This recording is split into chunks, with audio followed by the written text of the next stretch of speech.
Hello and welcome to the Fiduciary Voices FINLIT series, where we are speaking with a number of fiduciary advisors to get their insights on personal financial planning, tax, and investment matters. The goal is to provide helpful information for people as they think about their big dreams and goals in life: buying a car, buying a home, starting a business, building a career, putting children through college, making work optional, living well in retirement. Money touches all of those concerns and opportunities. So we've invited some financial advisors we know and trust to provide quick tips and information on these important topics. And now, here's your FINLIT host to introduce today's topic and special guest. I'm your host today, Marie Swift, and my guest is Jared Keller of Financial Independence Planning. He is the president and a senior advisor there. Hey, how are you today, Jared?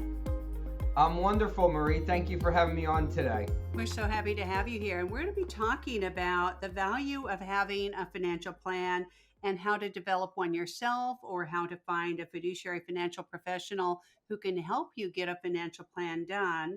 So we're going to be talking about all of that, but I just wanted to highlight what I thought was fun on your website is your tagline: worry less, enjoy more life. Isn't that kind of the point of having a financial plan?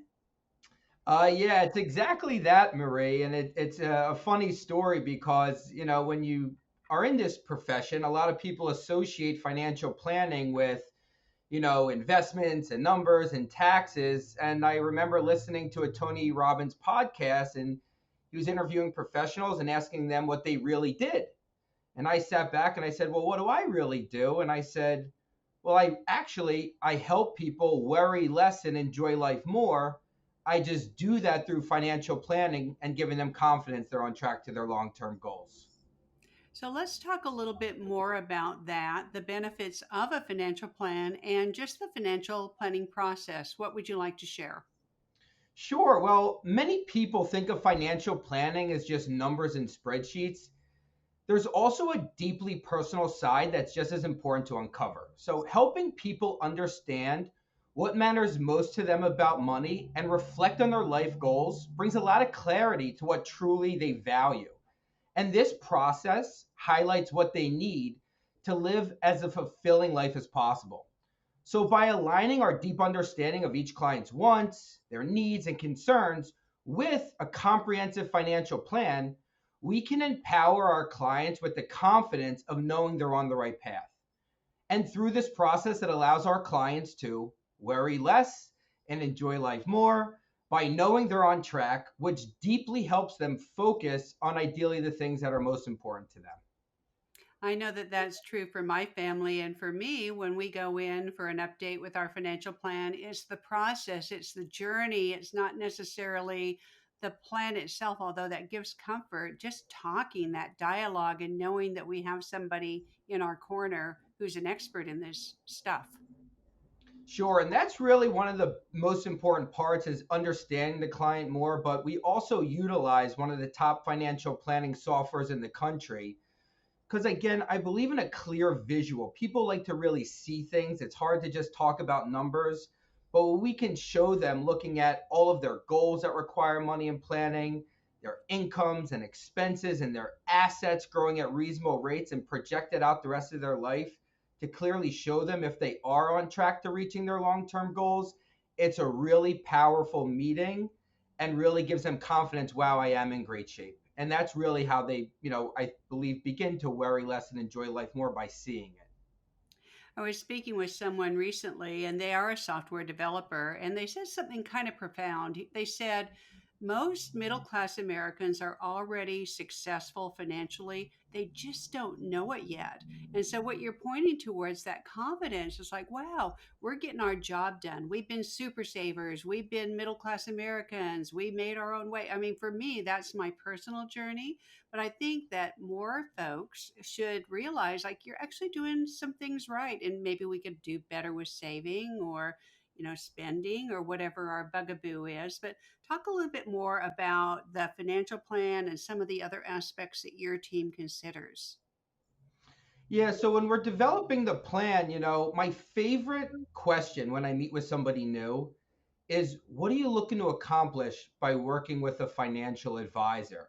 This is where I let them open the doors. Talk to me about what your concerns are, what your experience with investing has been. Maybe you've worked with an advisor. What has that been like? Maybe there's a downturn in the market and that really, has you concerned about future investing. So I love these open-ended questions where the client feels in control and they're comforted, because I care about, to understand what they want to accomplish.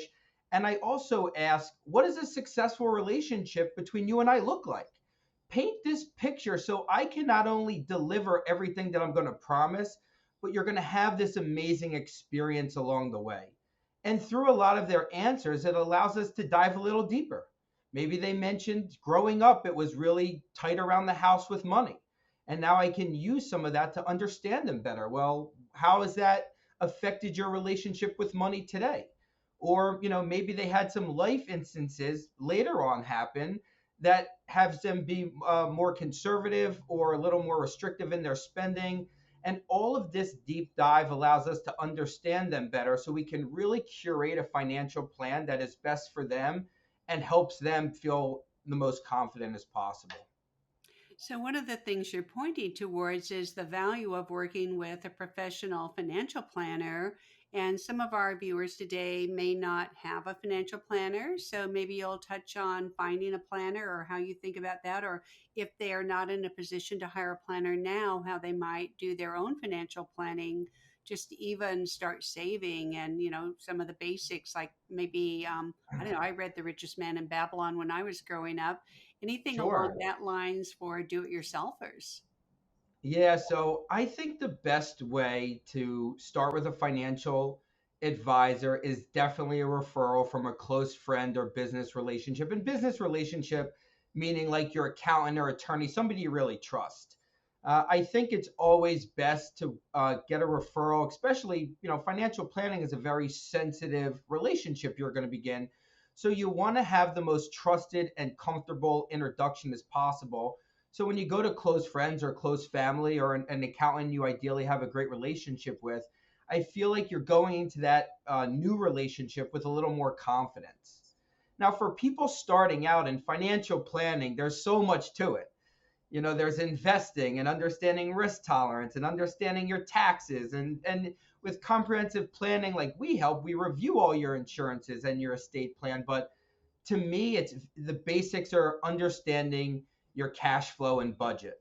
Know how much you have coming in, know how much you have going out, and ideally, if there's a surplus, meaning a little extra money at the end of the month, to start maybe putting that away, whether it's in a regular investment account or more towards your retirement account.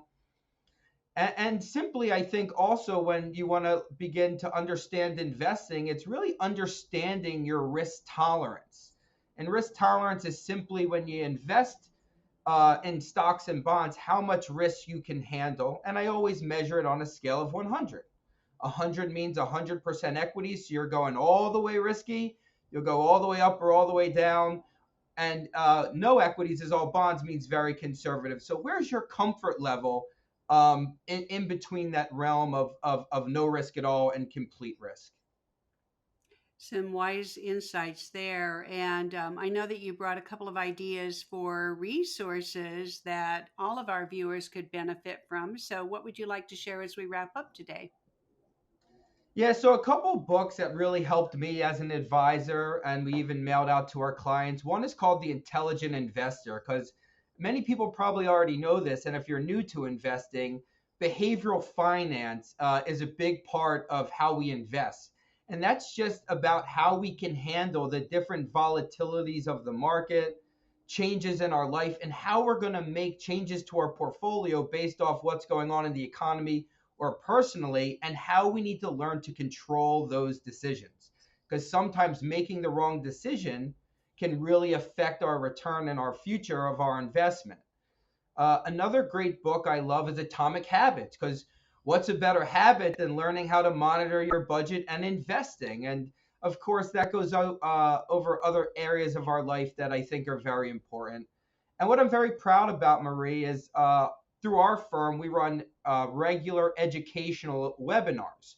So we post those webinars on our website at myfipadvisor.com, and we do economic forecasts, year-end tax planning, Social Security and Medicare planning, wills and estate planning. So a lot of good bits of information from external professionals we bring in to really start building your knowledge. Well, this has been really valuable information. Thank you so much, Jared Keller. Thank you for being here. Maria, it's been an absolute pleasure. Thank you for having me. That's it for today. Follow the hashtag Finlit on Facebook, X, and LinkedIn for more great Fiduciary Voices insights. And visit fiduciaryvoices.com to access additional resources.